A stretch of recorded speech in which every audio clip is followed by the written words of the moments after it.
kebaikan hati saudara. Kita siap dengan firman Tuhan?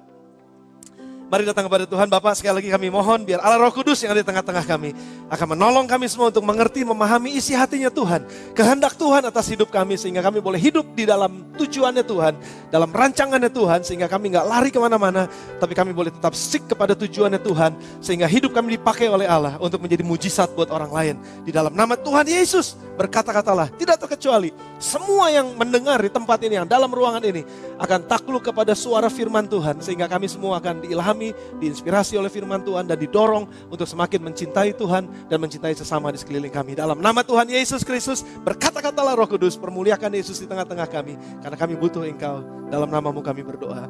Amin. Amin. Puji nama Tuhan. Siap dengan Alkitab saudara?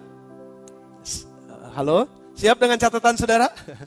Dan pada pagi hari ini merupakan serial pertama dari tetap One People, 3 bulan One People kita, dan diakhiri dari bulan ini, bulan September, dan kita akan mulai dengan satu tema yang baru.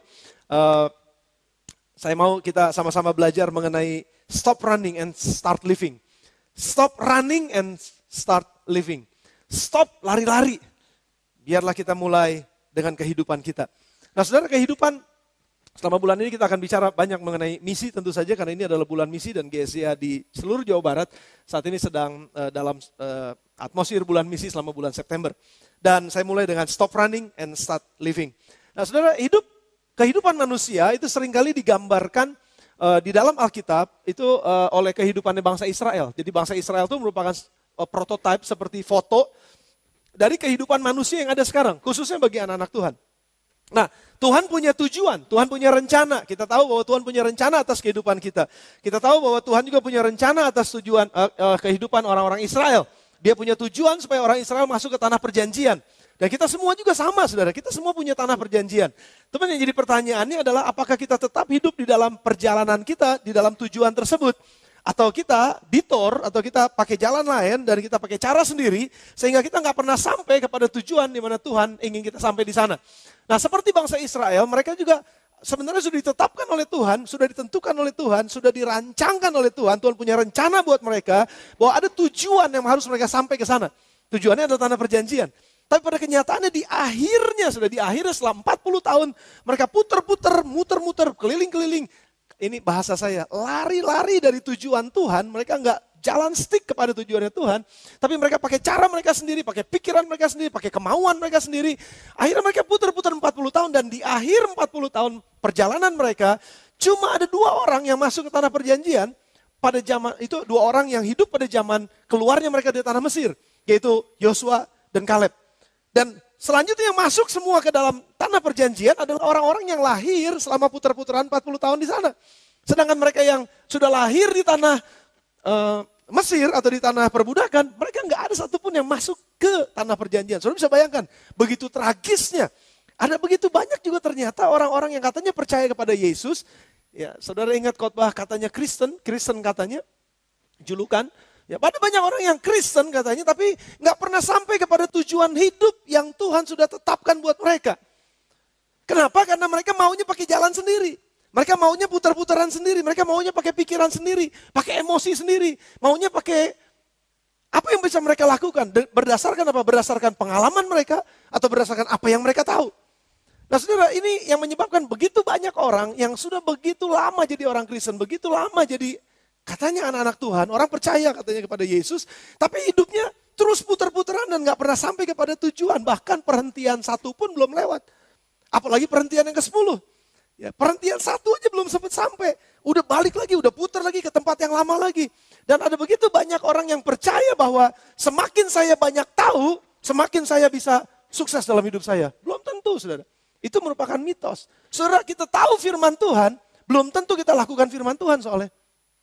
Sudah setuju dengan itu?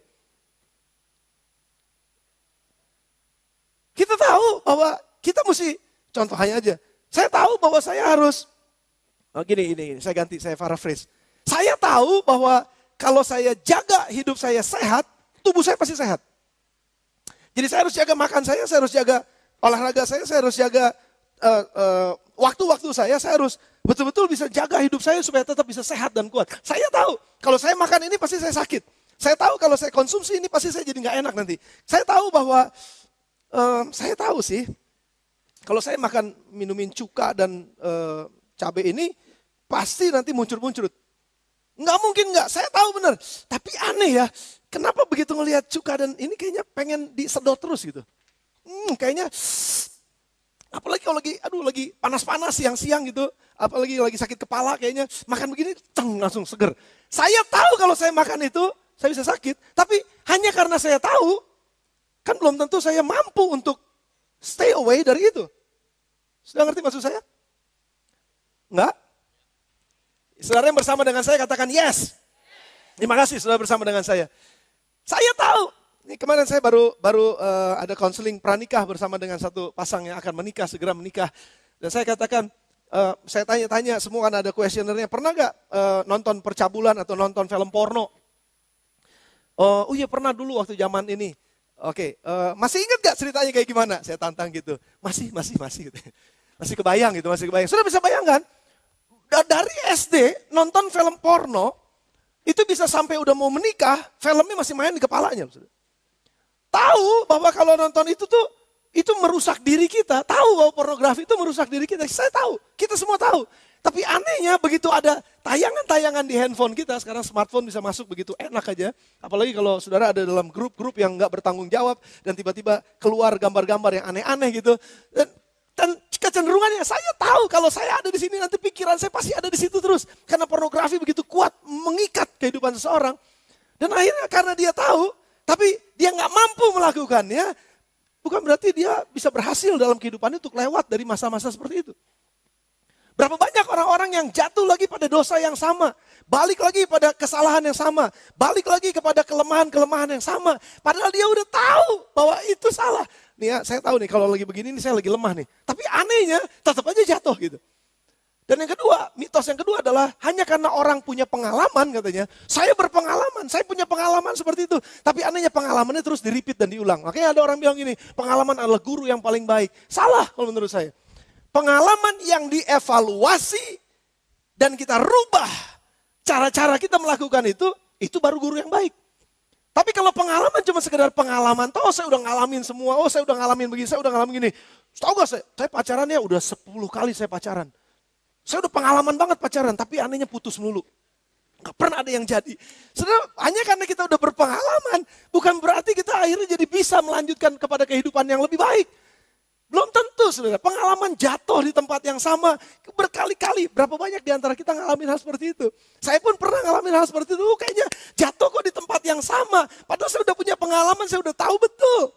Bangsa Israel, sudah bayangkan, pengalamannya luar biasa dengan Tuhan. Tapi hanya karena mereka melihat sebuah pengalaman dan mengalami sebuah pengalaman dan mereka katakan, aku ngalamin Tuhan banyak. Tapi belum tentu mereka bisa masuk ke tanah perjanjian juga. Artinya, pengalaman-pengalaman dalam kehidupan kita bukan cuma sekedar kita alami saja, tapi kita belajar dari dalamnya. Dan itu yang paling penting, saudara. Dan kalau kita nggak pernah belajar, kesalahan yang sama pasti akan diulangi. Dan itulah sebabnya kenapa bangsa Israel berputar-putar 40 tahun lamanya. Karena mereka ngalamin masalah-masalah yang sama, mereka jatuh di tempat yang sama, mereka berputar di jalan yang sama, dan mereka susah untuk bisa masuk ke dalam tanah perjanjian. Kehidupan yang baru, kehidupan yang lebih baik, kehidupan yang mulia, kemuliaan yang luar biasa yang Tuhan sudah siapkan buat bangsa Israel. Dan itu termasuk buat kita juga orang-orang yang saat ini, hari ini, yang disebut dengan Kristen katanya. Seringkali kita nggak sampai kepada tujuan hidup kita. Saya punya goal supaya berat badan saya jadi ideal. Tapi ternyata aneh, setiap kali ngelihat brownies coklat tuh, waduh, kayaknya nggak tahan banget gitu. Dan akhirnya gagal lagi dan akhirnya nggak pernah bisa sampai kepada tujuannya. Nah, saudara bayangkan sekarang tujuan Tuhan buat hidup kita adalah tujuan yang mulia, tujuan yang besar, tujuan yang hebat. Kehidupan dalam segala kelimpahannya. Keluarga yang bahagia, keluarga yang harmonis diberkati Tuhan. Keluarga yang hubungannya baik, keluarga yang walaupun katanya banyak memang keluarga yang harmonis tapi tetap aja ada masalah, tapi tetap bisa dilewati dengan baik. Keluar dari masalah-masalah yang ada, selesai dengan itu. Nggak diulangin lagi kesalahan-kesalahan yang dulu. Maju kehidupan keluarganya sampai kepada tujuan Tuhan yang Tuhan mau. Ya, jadi sama, dengan usaha juga sama, dengan pekerjaan juga sama, dengan karir kita juga sama. Ada begitu banyak orang yang bukan ganti pacar, ganti kerjaan, ganti ini, ganti itu. Dan tapi kok, kenapa ya kok saya nggak pernah betah kerja di sini? Bukannya masalahnya cocok atau nggak cocok pekerjaannya, tapi masalahnya kebanyakan karena memang saya nggak tahan untuk menghadapi masalah ini. Dan saya balik lagi kepada kesalahan yang sama. Belakangan ini memang ada satu kecenderungan, saudara. Orang memilih untuk berjalan di luar tujuannya Tuhan. Saya ambil satu contoh yang paling gak enak sebenarnya, tapi saya harus ngomong di tempat ini gak enak banget. Dan saya atas nama orang tua, saya merasakan kesulitannya, saya merasakan kesedihannya, saya merasakan sakitnya, saudara. Kalau ada anak-anak yang gak naik kelas di sekolahnya. Dan itu adalah saat-saat yang sangat menyakitkan buat dia. Tapi apapun alasannya gak naik kelas, saudara. Seharusnya itu merupakan pengalaman yang sangat pahit, pengalaman yang sangat gak enak, pengalaman yang saya juga ngerasa, aduh malunya minta ampun. Tetapi itu yang seharusnya. Jangan ambil keputusan yang salah. Jangan membuat keputusan atau membuat satu jalan keluar untuk lolos dari masalah ini tetapi masuk kepada masalah yang berikutnya. Ada sekarang kecenderungan bahwa orang kalau nggak naik kelas katanya bisa naik kelas tapi keluar sekolah, pindah sekolah. Wah, ini bukan hal yang mudah, saudara. Saya mengerti betul, ini bukan hal yang nyaman, nggak enak banget. Saya bisa tahu bagaimana malunya, bagaimana sakitnya, bagaimana derita yang ditanggung. Tetapi ketahuilah, kalau kita ambil keputusan yang salah hanya cuma sekedar supaya anak kita naik kelas, nanti dia pindah naik kelas ke sekolah yang lain. Di sekolah lain belum tentu dia belajar dari pengalamannya. Saya ngerti, saudara. Mungkin ada beberapa saudara nggak setuju dengan saya. Tetapi saya mau kasih lihat kepada saudara bahwa keputusan yang kita ambil untuk menyelesaikan sebuah masalah, jangan sampai menjadi keputusan yang salah sehingga menyebabkan masalah yang baru. Sudah setuju dengan saya? Untuk masalah itu sudah setuju mungkin dengan saya. Tapi untuk masalah naik kelas ke sekolah yang lain gitu, kalau anaknya nggak naik mungkin sudah nggak setuju. Nggak jadi masalah. Tetapi saya bisa merasakan kesulitannya, saya bisa merasakan. Tapi sekali lagi, kita mau ngelihat jangan sampai seorang anak jadi mempunyai satu pola pikir bahwa gampang kalau saya nggak naik kelas tinggal pindah kok sekolah. Saya tetap naik kok. Tapi dia nggak pernah belajar dari pengalamannya, saudara. Dan itu yang betul-betul membuat orang jadi akhirnya muter-muter di dalam masalah yang sama. Di dalam kehidupannya. Dan itu akan tertransfer kepada keadaan-keadaan lain di mana dia akan mengalami masalah yang berbeda. Tapi dia akan pakai prinsip yang sama. Kalau saya nemuin masalah ini, lebih baik saya lari. Itu yang disebut lari dari masalah. Itu yang disebut lari dari tanggung jawab. Itu yang disebut lari dari kenyataan. Saya sempat ada yang kirim pet, saya buka pet, ada yang dikirim di pet, katanya gini, cuci baju kalorinya 100. Ngepel kalorinya 150 kalau nggak salah. Terus ada lagi kalau berenang atau apa gitu ya, treadmill mungkin ditambahin aja misalnya treadmill mungkin 300 kalorinya. Tapi kalau lari dari masalah itu 150.000 kalori katanya. Lari dari masalah. Artinya kalorinya banyak banget itu, saudara. Kenapa? Karena begitu dia selesai di masalah ini, tapi dia masuk kepada masalah yang baru. Dia nggak pernah maju karena belajar dari kesalahan ini, tapi dia masuk kepada masalah yang berikutnya dan dia terus ada di dalam kesalahan yang sama. Dan ini yang menjadi masalah dari banyak orang, sehingga hidupnya nggak maju masuk ke dalam tujuannya Tuhan. Tapi hidupnya pakai tujuannya sendiri. Itu yang saya sebut sebagai lari dari masalah. Lari dari tanggung jawab, lari dari kenyataan yang ada dan gak berani menghadapinya. Dan setiap orang yang terus lari di dalam kehidupan mereka terhadap kenyataan yang ada, dia akan terus menerus seumur hidupnya lari dari tujuan Tuhan dan dia gak akan pernah capai kepada tanah perjanjian yang Tuhan sudah siapkan buat dia. Sudah bersama dengan saya? Contoh, kita ambil. Satu contoh yang paling kuat di dalam Alkitab yang saya pernah baca adalah Yakub. Cerita Yakub. Sudah buka dalam Kejadian pasal 25. Kejadian pasal yang ke-25, ayat yang ke-23. Saya cerita dulu latar belakangnya. Sebelum kita baca ini, sudah saya cerita latar belakangnya. Yakub ini adalah anaknya Ishak dan Ribka, papa mama mereka. Dan Ishak adalah anaknya Abraham. Jadi kita selalu dengar bahwa ada Allah Abraham, Allah Ishak, dan Allah Yakub. Nah Yakub ini yang diceritakan, saudara. Ya, generasi ketiga dari Abraham. Jadi Abraham, Ishak, dan Yakub. Nah, padahal Yakub itu adalah anak kedua. Yang seharusnya adalah, Tuhan nyebutnya harusnya gini, Allah Abraham, Allah Ishak, dan Allah Esau. Esau itu adalah anak pertama. Yakub anak kedua. Tapi anehnya yang disebut adalah Allah Abraham, Allah Ishak, dan Allah Yakub. Bukan Allah Esau. Kenapa begitu? Kan memang Tuhan sudah punya rencana terhadap anak yang kedua ini. Dan rencananya sudah disebutkan pada saat Ribka mamahnya Yakub ini mengandung, mamahnya Esau ini mengandung, rupanya ada 2 anak di dalam kandungannya. Ribka ini sempat barren, mandul, saudara. Sempat mandul dari lama, akhirnya dapat anak juga. Pada akhirnya dapat anak, puji Tuhan buat itu. Tapi begitu dia mengandung, ternyata ada 2 anak yang bertolak-tolakan di dalamnya. Saudara yang pernah ngandung anak kembar pasti ngerti gimana susahnya, beratnya, capeknya. Dan ini bukannya anteng-anteng, bertolak-tolakan dalam tanda kutip, tarik-tarikan di dalam, berantem di dalam, tendang-tendangan di dalam. Sudah bisa bayangin gak? Cuman kontainer cuma segini. Itu begitu itu, habis-habisan dan sampai ada dia sakit dan menjerit kepada Tuhan. Dan waktu dia menjerit kepada Tuhan, dia cari wajah Tuhan. Tuhan berfirmannya begini sama dia. Ayat yang ke-25, ayat 23 sudah lihat. Firman Tuhan kepadanya, kepada Ribka, 2 bangsa ada dalam kandunganmu. Dan 2 suku bangsa akan berpencar dari dalam rahimmu. Suku bangsa yang satu akan lebih kuat dari yang lain. Ini firman Tuhan, saudara. Dan anak itu akan menjadi hamba. Dan anak yang tua akan menjadi hamba kepada anak yang muda. Jadi anak yang pertama akan jadi hamba dari anak yang kedua. Dan anak yang keduanya itu namanya Yakub. Berarti udah tahu, Ribka udah tahu sejak awalnya Tuhan punya rencana buat anaknya yang kedua. Dia sudah tahu. Tapi saudara baca nanti saudara di rumah dalam kitab Kejadian 25, 26, 27 terus belakang saudara baca. Itu ternyata Ribka punya satu strategi, dia pakai pikirannya sendiri. Dia pakai, maafkan tanda kutipnya, kelicikannya sendiri. Waktu dia dengar Ishak, karena Ishak sayang kepada anak yang besarnya. Kembaran yang besar namanya Esau. Ishak bilang, Esau, kamu pergi ke ladang, kamu berburu, kamu masak masakan yang paling enak kesukaanku. Setelah kamu nanti masak, aku akan makan. Setelah makan, aku akan berkati kamu karena umurku nggak lama lagi. Jadi aku akan berkati engkau.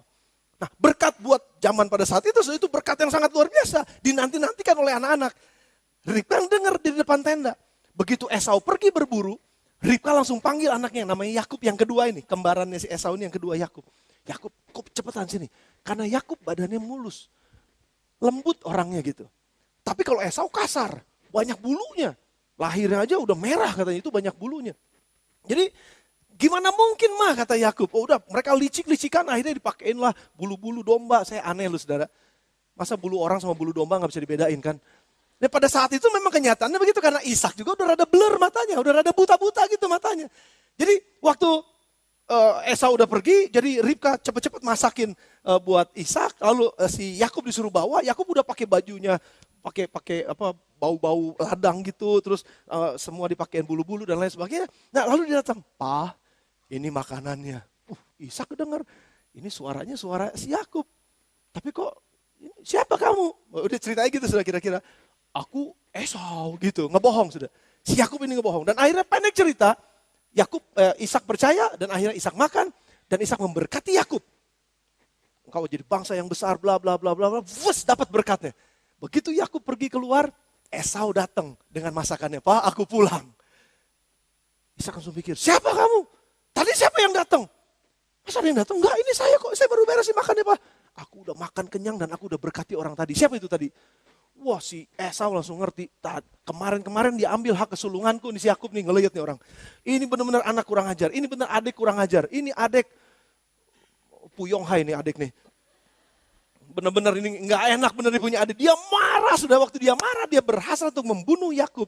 Dan pada hari itu, bukan pada hari itu, beberapa waktu berselang, Yakub melarikan diri dari Esau.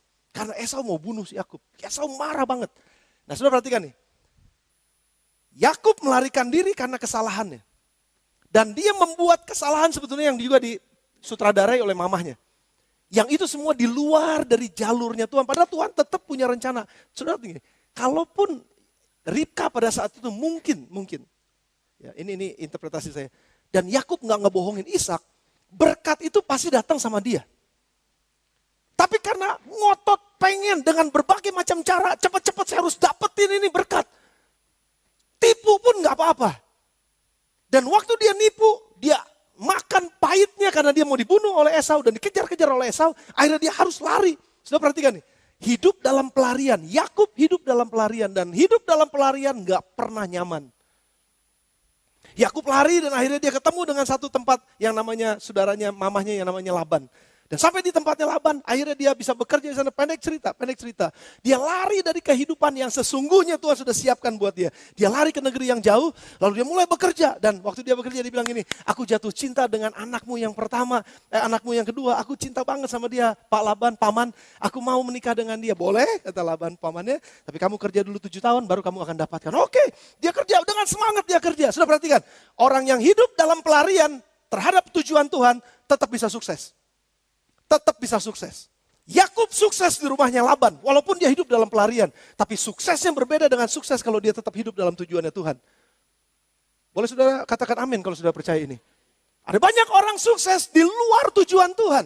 Di luar rancangan Tuhan, pakai caranya sendiri, pakai strateginya sendiri, pakai kepintarannya sendiri, pakai kelicikannya sendiri. Nggak jadi masalah saya licik, yang penting saya dapat tujuan saya diberkati. Nggak pedulilah saya ngerugiin orang lain, yang penting saya diberkati. Saudara, ada begitu banyak orang dalam dunia sekarang ini yang sedang tidak berjalan dalam tujuan Tuhan, tapi mereka tetap bisa sukses dan berhasil. Nggak peduli firman Tuhan apa, sikat semuanya. Nggak peduli saya abaikan semuanya. Yang penting saya dapat ini. Yang penting saya sukses, yang penting saya untung, yang penting ini. Yakub untung, saudara. Bayangin, di rumahnya Laban dia dapat 4 istri. Apa nggak untung? Kerja keras dapat 4 istri. Ya, yang 2 memang anaknya Laban, yang 2 lagi adalah pembantu dari anak-anaknya Laban. Karena mereka saingan, banyak-banyak anak. Dan akhirnya mereka Yakub dapat 12 anak plus 1 anak perempuan, jadi 13 anaknya. Tapi bukan cuma sekedar itu. Yakub juga dia tipu Laban. Sudah dengar? Orang yang melakukan tipuan-tipuan dalam usahanya, itu akan jadi presiden dan akan jadi karakter yang akan dia bawa kepada usahanya yang lain. Jadi makanya kenapa kalau orang bank itu selalu dibilang gini, track recordnya gimana? Coba cari, dia punya track record di mana? Utang yang gak dibayar di mana? Itu selalu. Kenapa? Kan memang bawaannya begitu. Dan orang yang seperti ini akan terus-menerus muter-muter dalam kehidupannya. Nggak akan pernah selesai. Dan Yakub pun sama. Dia tipu kakaknya, dia tipu juga Laban sekarang untuk dapatkan kekayaan. Dan dia berhasil, dia sukses luar biasa. Kambing dombanya si Laban itu dibawa sama dia. Dan akhirnya dia lebih kaya daripada Laban. Dan Laban bingung. Anak-anaknya Laban yang laki-laki bingung. Gila juga nih si Yakub, kayaknya minta ampun nih. Dan waktu dia ketahuan nipu Laban, dia nipu lagi tuh saudara. Waktu dia tahu, dia lari lagi dari Laban. Dan Laban harus kejar-kejar si Yakub. Sudah dengar saya? Orang yang terus-menerus melarikan diri dari kenyataan, dari kehidupannya, dia gak akan pernah berhenti berlari. Karena kemanapun dia berhenti, dia akan lari lagi. Kemanapun dia berhenti, dia akan lari lagi. Kemanapun dia berhenti, dia akan lari lagi. Dan itu yang dialami oleh Yakub. Dia gak pernah selesai.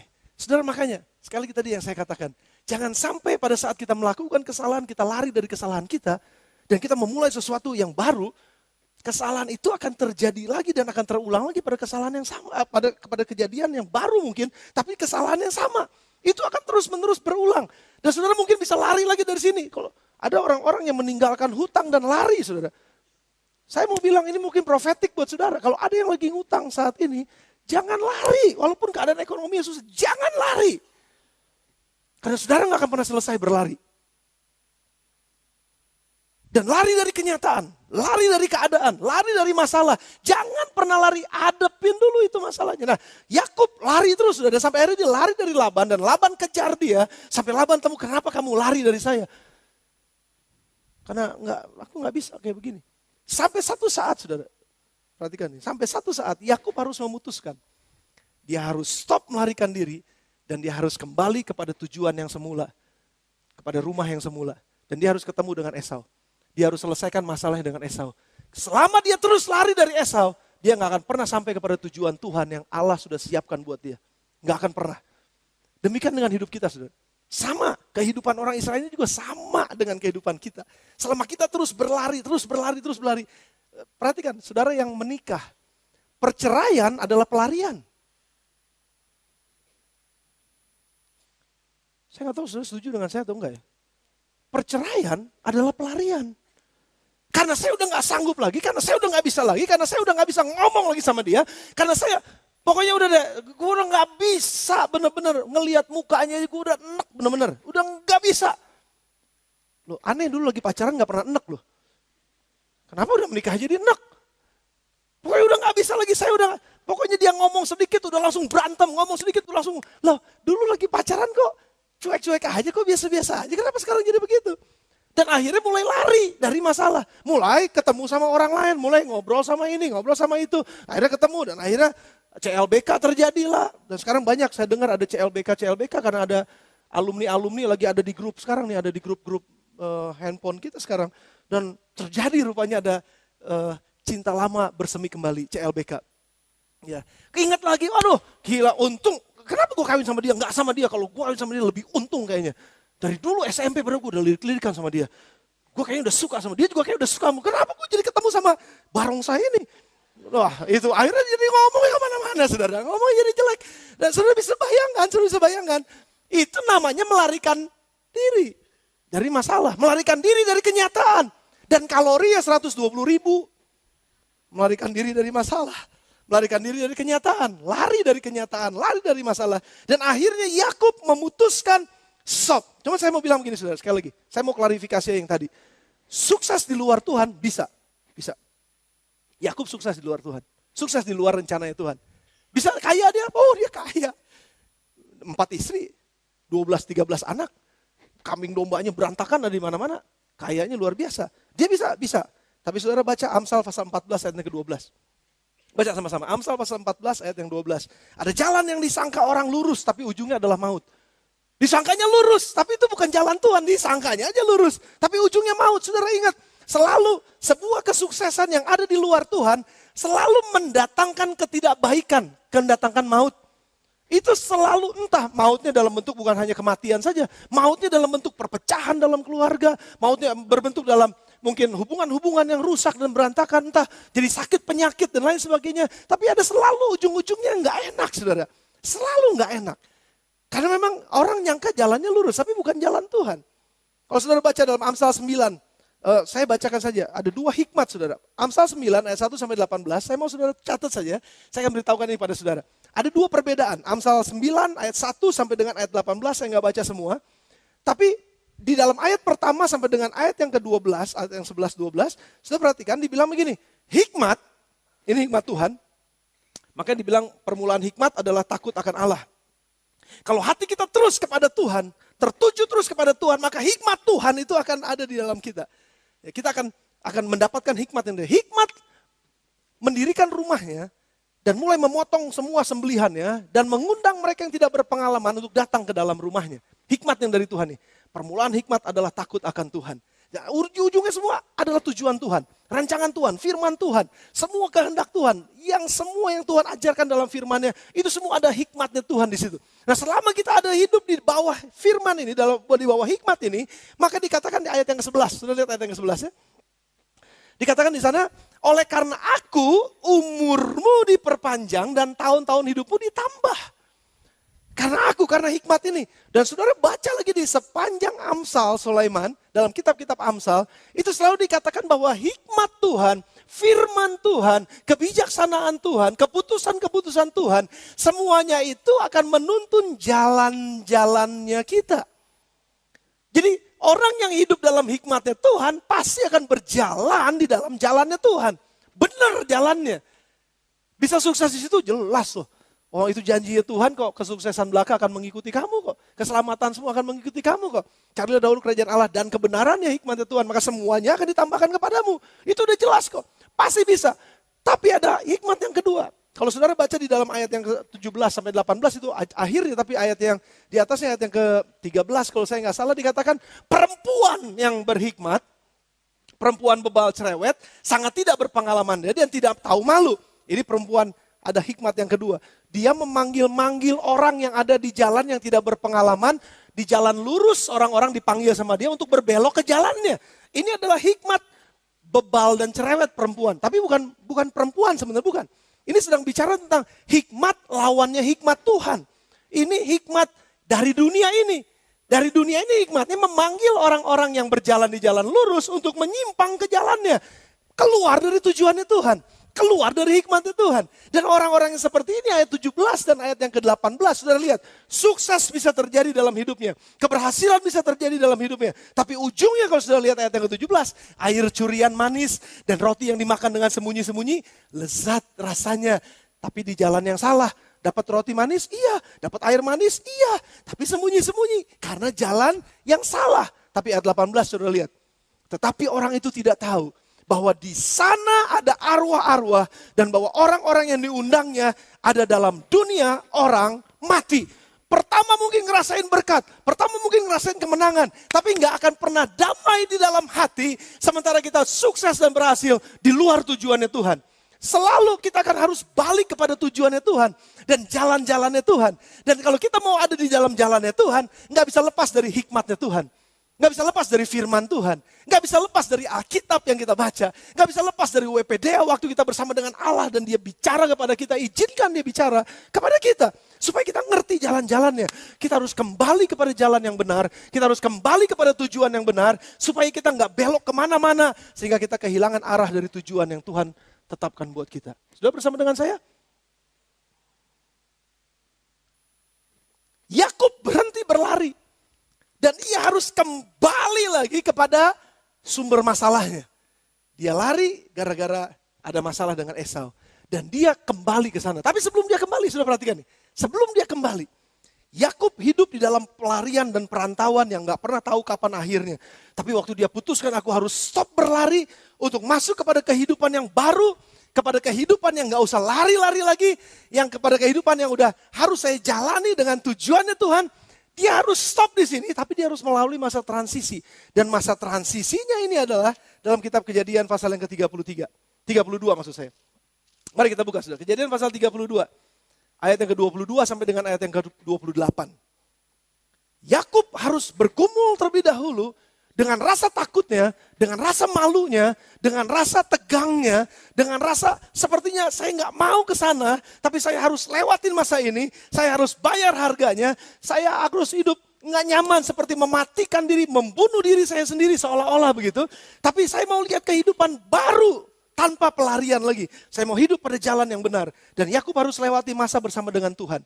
Dan saya mau bahas ini buat saudara lebih dalam lagi. Kejadian pasal 32 ayat yang ke-22 katakan gini, pada malam itu Yakub bangun sebelum dia ketemu sama Esau. Dia bangun dan membawa kedua istrinya, kedua budaknya perempuan dan ke-11 anaknya.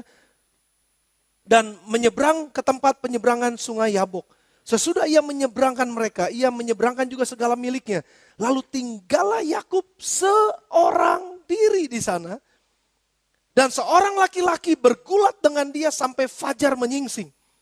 Ketika orang itu melihat bahwa ia tidak dapat mengalahkan Yakub, malaikat itu atau orang itu memukul sendi pangkal paha Yakub sehingga sendi pangkal paha itu terplecok ketika ia bergulat dengan orang itu. Karena Yakub begitu kerasnya dia bekerja, begitu kerasnya dia bertarung maksud saya. Begitu kerasnya dia bergumul, dia gak mau lepasin orang ini. Sampai dia dapetin sesuatu dari orang ini dan bertanyalah orang itu kepada Yakub. Katanya, siapakah namamu? Sahutnya, penipu. Yakub itu artinya penipu, saudara. Pelarian, yang berlari dari kenyataan. Orang yang menipu dan akhirnya lari dari kenyataannya, lari dari kesalahannya dan gak pernah selesai dengan masalah dalam kehidupannya. Dia terus menerus berputar-putar di situ dan dia gak bisa starting over. Dia gak bisa mulai lagi sesuatu yang baru karena dia terjebak di masalah itu. Dan dia katakan, itulah aku Yakub. Aku mau selesai dengan masalah ini. Kira-kira gitu saudara kalau terjemahan saya. Lalu kata orang itu, namamu tidak akan disebutkan lagi Yakub atau penipu atau orang yang berlari karena nipu, tetapi Israel, sebab engkau telah bergumul melawan Allah dan manusia dan engkau menang.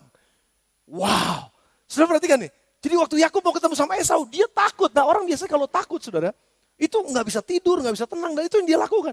Dan pada saat dia sendirian, dia mungkin sedang berdoa, dia mohon Tuhan, saya bakalan mati besok kalau ketemu Esau, gimana? Dia udah strateginya nih, istri-istri semua udah dijejerin, udah diatur barisannya supaya pokoknya kalaupun dia mati duluan ya gitu.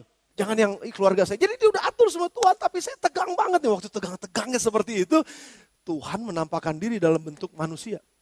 Disebut ini kayak manusia Allah gitu. Kalau saya pikir ini malaikat. Dan waktu Yakub bergumul, wrestle bersama dengan malaikat ini gak bisa lepasin dirinya. Bayangin sudah, saking takut dipegangin terus.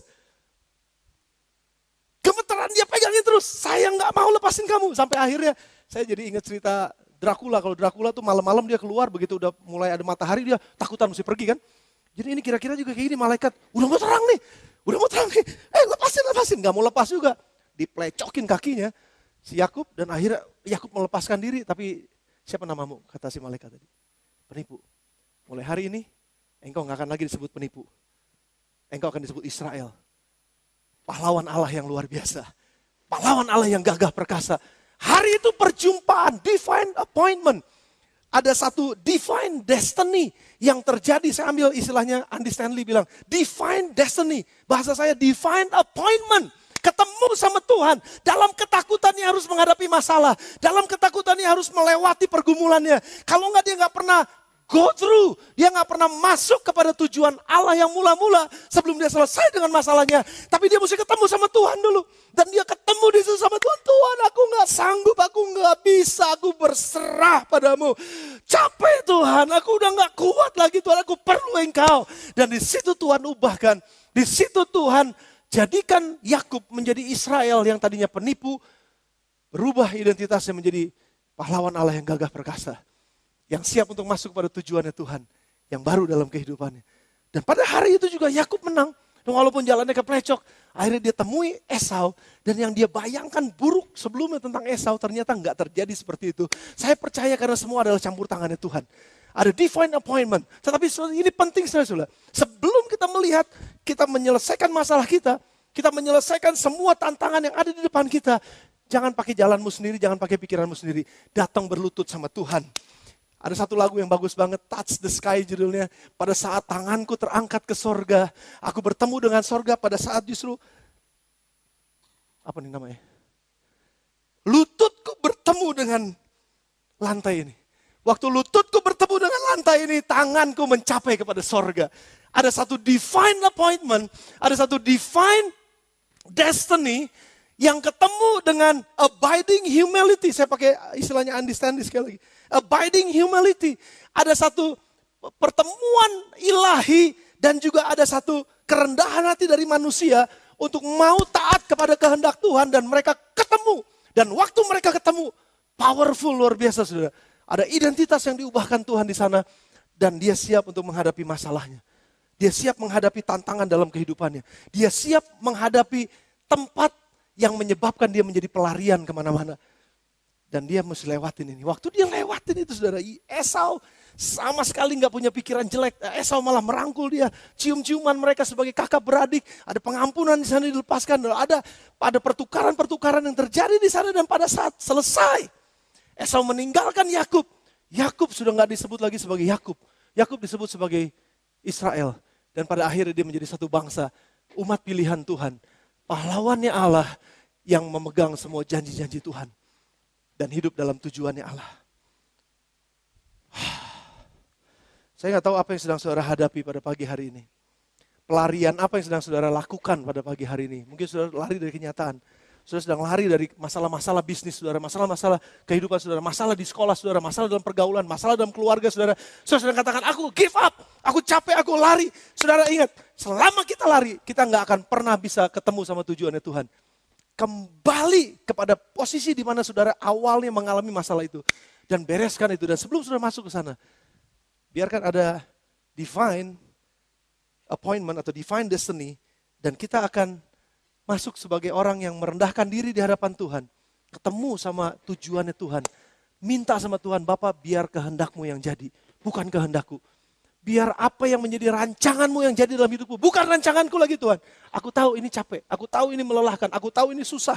Aku tahu ini enggak, sepertinya secara manusia enggak mungkin Tuhan. Enggak mungkin pasanganku bisa berubah. Enggak mungkin dia orangnya susah banget Tuhan. Udah susah banget. Tapi aku berharap padamu, aku percaya kepadamu. Engkau yang kerjakan sesuatu. Tapi aku mau ikut rencanamu. Ikut kehendaknya. Ikut firmannya. Apa yang diajarkan, lakukan saja. Karena disitulah kita sedang merendahkan diri di hadapan Tuhan. Menyatakan bahwa biar kehendakmu yang jadi bukan kehendakku. Dan pada saat itu kita nggak tahu. Ada mujizat Allah yang akan dilakukan terhadap pasangan saudara. Saya juga nggak pernah tahu. Mungkin ada mujizat yang Allah lakukan terhadap usaha. Yang saat ini memang sedang dalam keadaan yang membingungkan. Dalam keadaan yang nggak nyaman. Dalam keadaan sepertinya kenapa jadi seperti ini. Ekonomi yang begitu parahnya. Ada kayaknya susah banget. Saya mau gini mau gitu. Susah banget saya udah nggak bisa lagi. Datang kepada Tuhan. Pada saat lutut kita menyentuh tanah, maka tangan kita akan terangkat mencapai sorga. Kita akan ketemu dengan Tuhan pada saat kita merendahkan diri kita di hadapannya. Dan mujizat masih terjadi sampai dengan hari ini. Saya percaya, dan saya ngomong sama teman-teman pelayan Injil yang lain. Tetap kita percaya waktu kita berdoa buat orang sakit akan sembuh karena masih ada mujizat dari Tuhan. Tetap kita percaya walaupun berdoa buat orang mati bisa dibangkitkan. Dan jangan kaget kalau dia bangkit. Itu betul, saudara. Dan saya masih tetap percaya masih ada pengharapan buat usaha yang mati. Masih ada pengharapan buat hubungan yang mati. Masih ada pengharapan buat keluarga-keluarga yang udah mati. Sepertinya udah gak ada harapan di masa yang akan datang.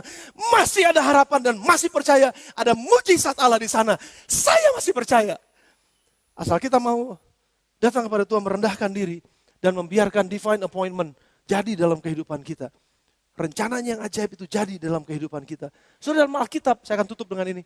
Dalam Alkitab, setiap kejadian-kejadian kehidupan tokoh-tokoh Alkitab, seringkali Tuhan mempertemukan kita dengan cerita yang sama atau dengan pola yang sama. Ada orang yang hidupnya sepertinya di luar rencana Tuhan. Lalu bertemu secara divine appointment dengan Tuhan dan dia merendahkan dirinya, menyatakan bahwa aku mau ikut kehendaknya sorga. Aku yang ada di bumi ini mau ikut kehendak sorga dan aku mau taat kepada firman itu, melakukan firman itu sungguh-sungguh hidup dalam kehidupanku. Dan aku mulai masuk kepada kehidupan yang baru. Musa contohnya.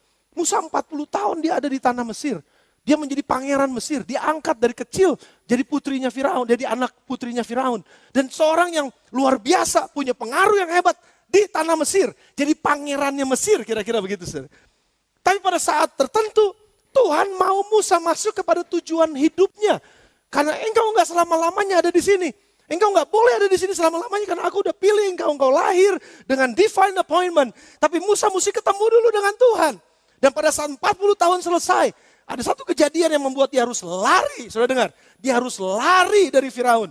Dia harus keluar dari tanah Mesir. Dan pada saat masa pelariannya itu, Tuhan ketemu dengan Musa di tengah gunung yang nowhere, nggak tahu ini ada di mana. Dan pada saat dia lihat, ada seperti semak belukar yang menyala dan Tuhan bicara, tanggalkan kasutmu, aku Tuhan yang berbicara pada kamu. Dan pada saat itu Musa bingung dan dia tanggalkan dan dia, siapa engkau Tuhan? Dan Tuhan mulai berbicara, ada divine appointment ketemu. Dan pada saat Musa meresponi, iya Tuhan, aku mau. Tapi jangan pakai aku, pakai temanku, pakai saudaraku yang namanya Harun. Aku gak bisa pandai ngomong soalnya. Akhirnya udah tawar-tawaran sama Tuhan, tapi dia mau pada akhirnya. Dan divine appointment terjadi, ada a binding humility, jadi di sana, dan pada saat 40 tahun yang berikutnya, 40 tahun yang ketiga, Musa hidup di dalam tujuannya Tuhan. Udah gak lagi tujuan hidupnya, udah gak lagi tujuan pribadinya, udah gak lagi tujuan keluarganya saja. Tapi dia sudah mulai menyebar, bukan cuma sekedar untuk tujuan pribadi, untuk tujuan keluarga, sekarang adalah untuk tujuan orang lain yang lebih besar yang perlu diselamatkan. Tuhan panggil Musa untuk satu tujuan yang luar biasa. Sama saudara, Yesus pun sama. Kalau saudara baca cerita-cerita yang lain. Dan saya mau tutup dengan satu kejadian, satu tokoh ini yang namanya Rasul Paulus. Rasul Paulus adalah seorang yang dulunya katanya mengerjakan pekerjaan-pekerjaan agamanya. Luar biasa, rajin banget, dia hafal, dia orang hukum Taurat yang sangat kuat. Sampai kesel-kesel kalau ada orang yang di luar hukum Taurat, dia mau bunuh orang tersebut. Dia kejar orang tersebut, dia hakimi orang tersebut. Karena dia gak rela hukum Taurat. Sepertinya seolah-olah tidak dilakukan. Dia harus lakukan itu. Betul-betul dia nggak keberatan untuk bunuh orang, saudara. Hanya untuk membela agamanya.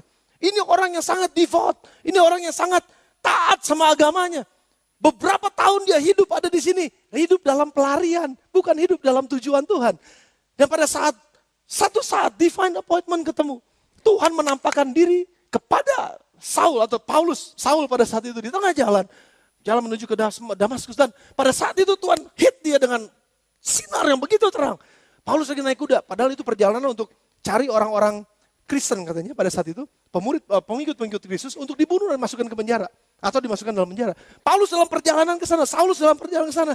Tuhan ketemu dengan dia di tengah jalan, bang! Ada divine appointment. Tuhan bicara secara khusus kepada Saul. Hei, apa yang kamu lakukan Saul? Engkau menganiaya aku. Saat itu Saul tergeletak jatuh dari kudanya dan dia buta. Dan dia bilang, siapa engkau Tuhan? Aku gak kenal engkau, siapa engkau? Aku Yesus yang engkau aniaya. Aku gak aniaya Yesus, tapi engkau aniaya umatku sama dengan engkau aniaya aku. Kira-kira gitu percakapannya. Dan pada saat itu juga Saulus langsung dibukakan pemikirannya bahwa, oh Tuhan, aku orang yang berdosa, aku orang yang salah, apa yang harus aku lakukan? Kamu pergi kepada satu nabi, matamu nanti akan dicelikan lagi, kamu belajar di sana. Dan sudah perhatikan, sekitar mungkin hampir 8-10 tahun, Saulus atau yang namanya Paulus, itu gak langsung melayani Tuhan. Dia dibuang dulu ke satu daerah di Arab, di tanah Arab, saudara. Dan dia harus ketemu, belajar banyak firman Tuhan. Dia harus diubahkan oleh firman Tuhan.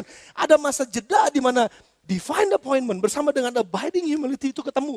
Ada saatnya di situ, dan pada saat dia keluar menjadi Paulus. Bukannya lagi Saulus, tapi dia keluar sebagai Paulus. Yang memberitakan Injil kerajaan. Yang dulunya dianiaya, sekarang dia ada di situ dan teraniaya. Hubungan dengan Tuhan, masuk kepada tujuannya Allah. Itu yang membuat hidup itu menjadi berubah luar biasa. Kesuksesan dia yang lama, dia sampai bilang begini loh Paulus, saudara.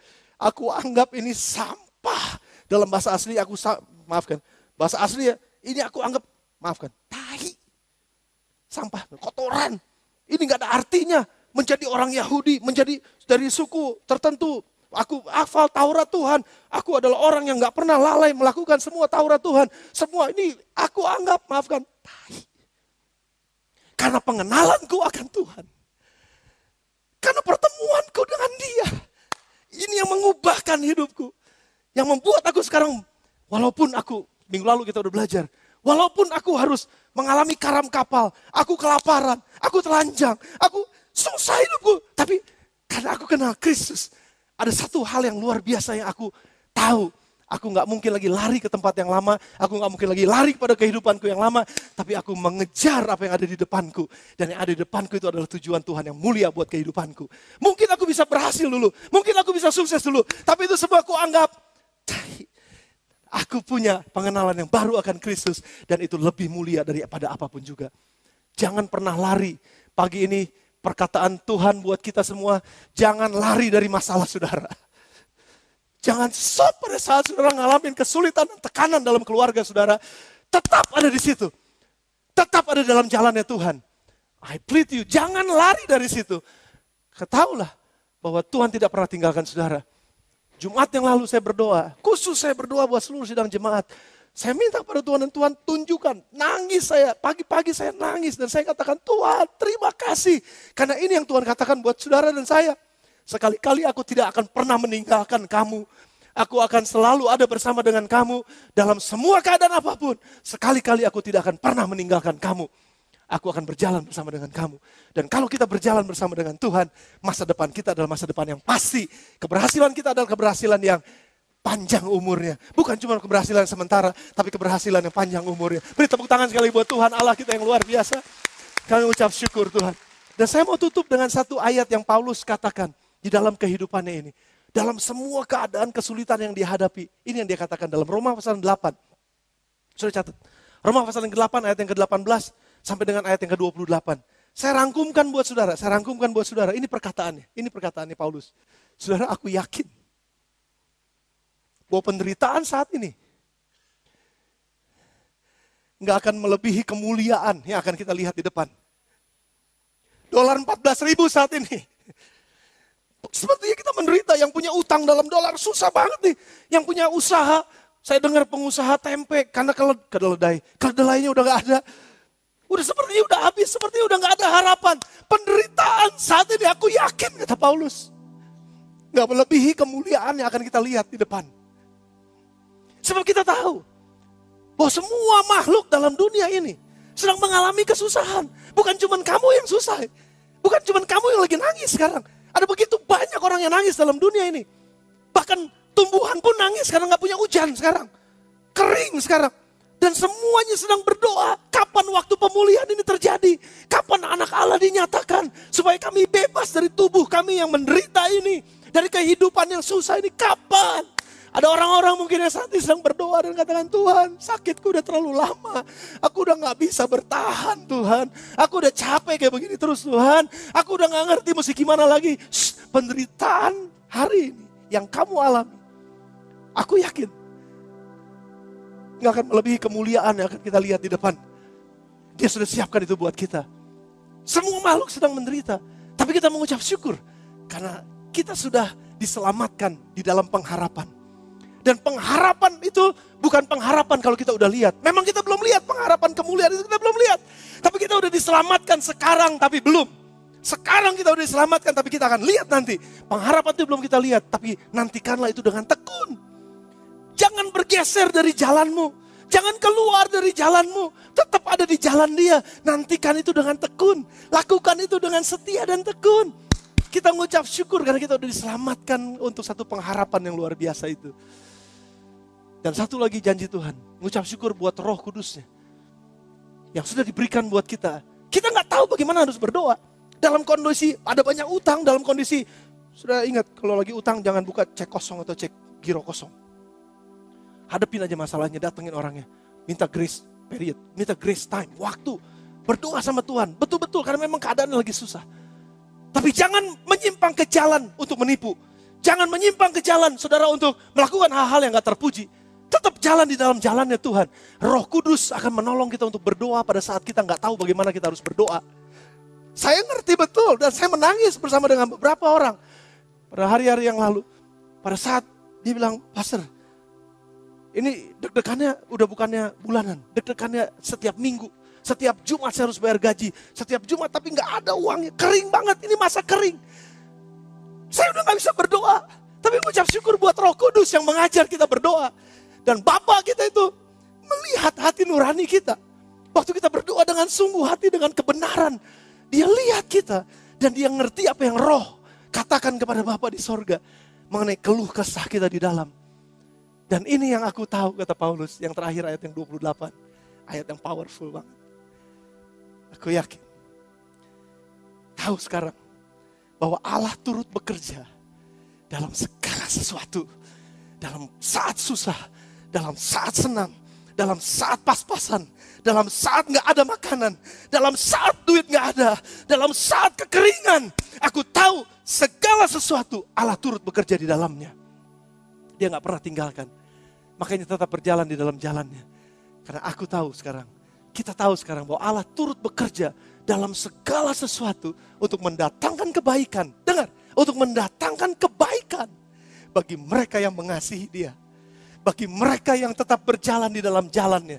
Berjalan di dalam firman-Nya. Nggak menyimpang ke kiri atau ke kanan. Tapi berjalan di dalam jalan yang mengasihi Dia. Allah sanggup mengerjakan segala sesuatu dan Dia turut bekerja di dalam segala sesuatu untuk mendatangkan kebaikan bagi mereka yang mengasihi Dia. Tapi ayat belakangnya yang hebat sudah. Yaitu bagi mereka yang terpanggil sesuai dengan rencana Allah. Apakah kita bisa tetap hidup dalam rencana Tuhan? Apa kita mau hidup di dalam rencana kita sendiri? Tapi kalau kita mau tetap hidup dalam rencananya Tuhan, ikuti apa yang Tuhan mau. Walaupun susah, kerjakan aja karena Tuhan turut bekerja dalam segala sesuatu. Walaupun kayaknya gak ada jalan. Tuhan bisa buka jalan di padang gurun sekalipun. Kalau Dia turut bekerja, Dia membuat segala sesuatu yang gak baik sekalipun untuk tujuan kebaikan kita yang terpanggil sesuai dengan rencananya. Haleluya. Tundukkan kepala saudara sebentar.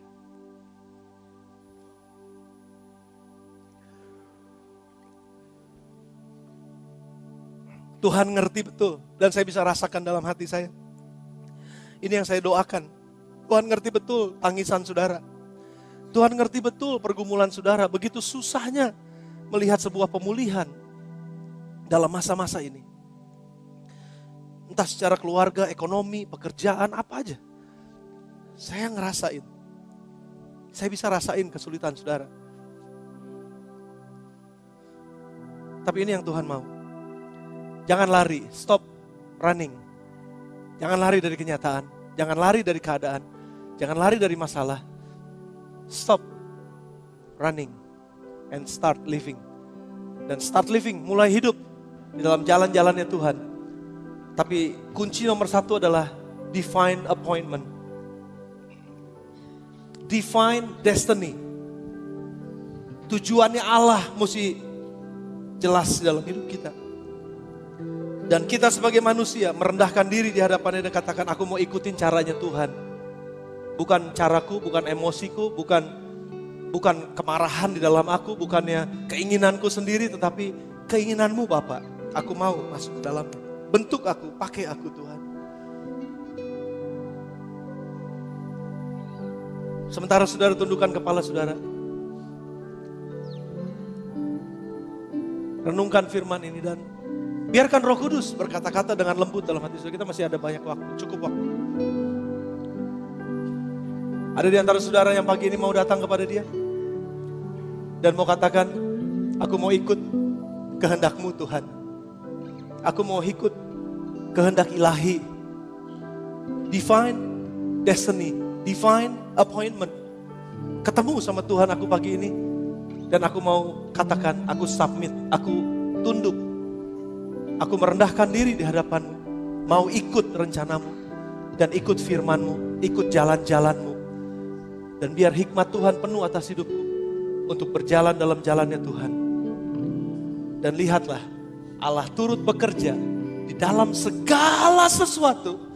Untuk mendatangkan kebaikan bagi mereka yang mengasihi Dia. Sesuai dengan panggilan buat kita yang sudah dipilih oleh Tuhan. Datang padanya. Datang padanya, saudara. Mari mulai katakan sesuatu kepada Tuhan. Secara pribadi katakan sesuatu kepada Tuhan. Ini kesempatan buat kita datang berdoa. Saudara gak perlu lihat yang kiri kanan saudara, tapi saudara datang saja pada Tuhan secara pribadi bersama dengan saya. Kita semua sama-sama secara pribadi kepada Tuhan. Haleluya. Haleluya.